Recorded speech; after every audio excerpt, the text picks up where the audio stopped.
There are business leaders out there who achieve what they want. And there are all the others. Leading is a discipline, an art, not a talent. You can learn it, you can even master it. Make sure you get what you want. Hello, good morning, good evening, good afternoon, and welcome back in the Live It, Lead It podcast. Musab, how you doing? Hey, how you doing, man? Very good, very good. So you have an interesting question for us. I think this is very, very interesting for, well, a majority of the listeners. Yeah. So my question is, what is the requirement to become a leader? Let's define the word leader a little. We are talking about somebody who has responsibility for others, right? Yes. Like leader and manager, we use yes, interchangeably. Yeah. Yeah. Okay. I love this question because I hear this so often from people who are very, very good and very, very uncertain of their own abilities. Yeah. And I believe this has nothing to do. The answer to the question, I believe this is industry independent. Mm-hmm. So we had this in the preparation talk. Yeah, because that's what I was thinking about. Like, because you can say the requirements to becoming a leader varies from field to field. So becoming a leader in IT would be different and need different requirements than becoming a leader in the army or in the police department or in your local grocery store. So I don't believe so. Because, and we should have put cameras on because I'm now in front of the mic and I'm sorting my thoughts out. This is interesting. So I think we need to differentiate between the profession and the profession, like being a police officer, being an IT person, being somebody in grocery store, whatever. This is the profession, and I'm completely with you. This piece needs to be well-trained, well-educated in all of this. Yeah. You cannot, in my world, and the only way, I see only one sector in the world where they do this. I believe when you are trained in field A, you cannot successfully run a team in field B. Yeah. And the only thing where I see this is that the politicians just jump from one position to the other, but they make crap anyways, regardless where they are, because whatever. So I stop here. So let's put this first. The profession, I'm completely with you. This requires a solid understanding of what you're talking about. And I believe that you seriously need to have a solid understanding. Mm-hmm. I come back to this in a minute because there's the second side of the coin. And this is that I believe leadership itself is an art by itself, is a profession by itself. And this is universal. Yeah. So the person who is a good leader in the police department and the person who is a good leader in the grocery store, on the leadership side of things, they do the same thing. Okay.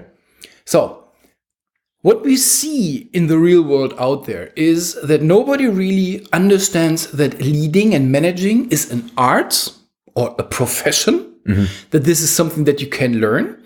People treat this a little bit as God-given. And because nobody really, well, when I say knows this, it doesn't mean that people are too stupid to see this, but this is not a topic. I don't hear this as a topic. When you don't see something as a topic, you cannot give it a name, you cannot talk about it. So, example from a complete different world, the light on a video studio set. Yeah, you can when you watch television or when you watch YouTube or when you watch Netflix, and I'm not talking about the $1 billion productions. I talk about these amateur things. Yeah, you see immediately if this is a professional video or this is just some other things. And the magic is if we are not talking about the sound quality, we are close to this. We can understand this has an echo, this has a crappy microphone. This is. If we're not talking about this, then it's usually the lighting of the set. And I have never heard anyone, well, I have heard one person, and this is why I'm on this point now. Average person cannot tell me they can tell me it doesn't look good, but they cannot say why. Why? Okay. And since I was training myself and all this video stuff, and I was talking to somebody, he just said, okay, watch this. Click, he stopped it, and he said, okay, here's a shade in the face, and it's half dark, and there is a shade under the chin, and there is this and that and the other, and DDD. And I was like, ooh, I have seen it, but I didn't have words for it. Okay. So you were not able to describe it. That's the thing. So now going back to the where do I want to go with this? If you don't see, if you don't know, if you don't have the words, the thoughts for this particular lighting or for this particular behavior as a manager, you cannot really talk about it. This is what I see. People see this is a good manager, this is a bad manager, and they can explain why the bad manager is a bad manager because usually you know this after 2 sentences. Right. But average people, and I include the majority of HR departments, human resources departments, and the learning and development departments, I put all of them in the same sack, cannot explain what is successful leadership. How is it done? If you cannot do this, you cannot see it, you cannot point on it. That means, now I'm closing this big loop, what we see is promotion based on profession. The good cop gets promoted to the cop team lead? Sergeant. Yeah. So, the good grocery store salesperson gets promoted to the grocery store salesperson's team lead. Yes.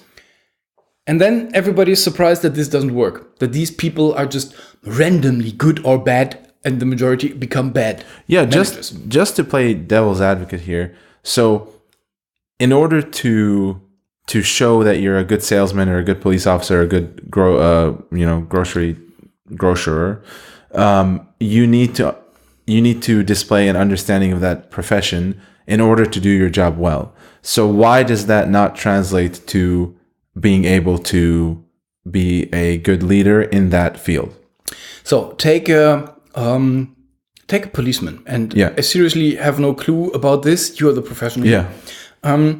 My assumption is that a good policeman has an open eye on see what's going on, deals with the people who had this problem, whatever it is. Good policemen, from my point of view, they are good with people who were in trouble. Yes. And they are good with observing, and they are good with combining what they heard, what they thought, and put this in a shape, and then just whatever they do. All true. When you work as a team lead, as a sergeant of a platoon of policemen, then you're not dealing with all of this stuff anymore. Yeah. You change your job. Yes, you're still wearing the uniform, but you are, and as I said, this is my my thesis. Your main job is not to talk to your customers anymore. Yeah. And let's put this word there. Because then it's a bit more general. And we can put this like salesman, the best salesman. Yes. His job is to go and sell something. Deal with the customer. He now is the head of the sales department. So he's the sergeant. His job is now deal with the policeman. Yes. Not with your external people, but with your policeman, with your salesman, and so on and so on. Complete different job. A whole different set of issues. Like, as a police officer, what you're writing tickets, you're settling disputes, you're taking people to jail, you're enforcing the law.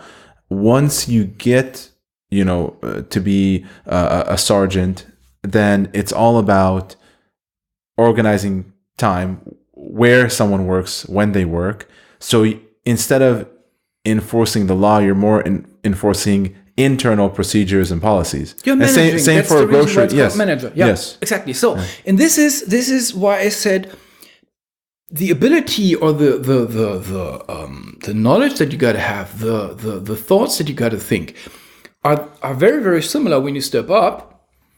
And again, I'm stick to my point. If I'm an awesome people coordinator, the cops would kick me out forenoon when I start in the morning, when I have no clue about this whole material. I don't speak their words. I don't have their, what's the word?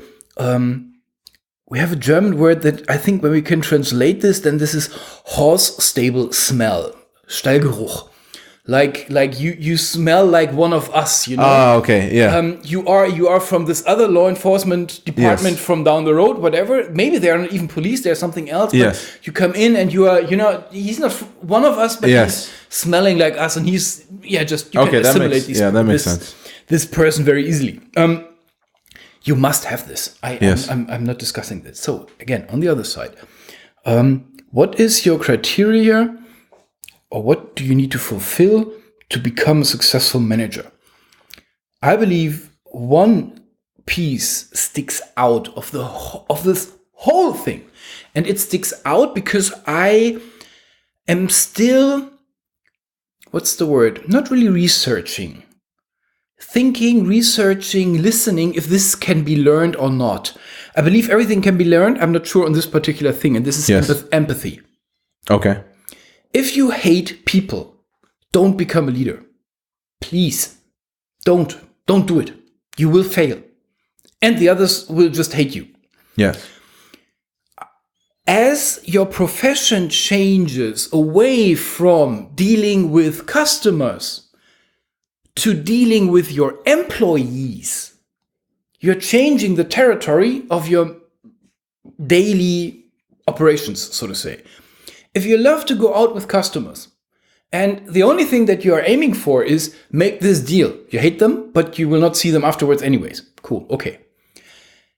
With that habit of I hate everyone, you cannot run this department because you see the folks again and again, every day. So, first thing, I believe when you want to become a leader, challenge yourself if you get along with people very well and if you like to get along with people very well.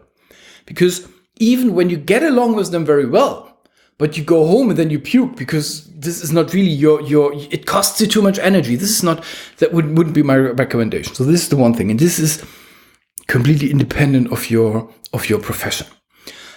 And this is relative to your profession. So I believe average policemen, and now we had these two examples, policemen and salespeople. These guys got to get along with other people anyways, as it's their job description. Yes. But take IT. One of these nerdy IT bunkers, where it's in the basement, floor -3 or something like that. You can put all the images in your brain that you just have now as a cliche. They're a person with empathy, I believe, can be seen as from the colleagues as empathic. But if you compare this guy with the sales team lead, who's very empathic, there are light years between them. Yeah. So this is all a bit relative. But I think you need to like those people. This is the one thing, empathy. And again, I'm not sure if you can learn this.